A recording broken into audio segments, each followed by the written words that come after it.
आखिरमा मैदेखि डर लाग्यो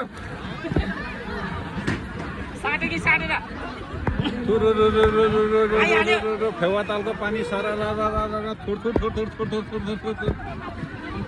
के छ अवस्था के छ साल राजा के छ ठिक छ डर लाग्यो साहिल डर लाग्यो रे यार दाजु के छ अवस्था डर लागेको छैन अनि दिदीको अवस्था के छ पाइलट अब कोले पानी फाल्यो भने त यो मान्छे पो छड्किरहेको रहेछ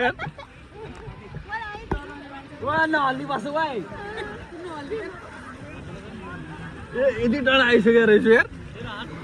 के टाढा आउँछ उहाँ हो लाइफ ज्याकेट छ हो साइलाजा डोन्ट वरी ब्रो तालिमिकेटो यहाँ छ लाइफ गार्ड गरे टाइममा जय माता रानी।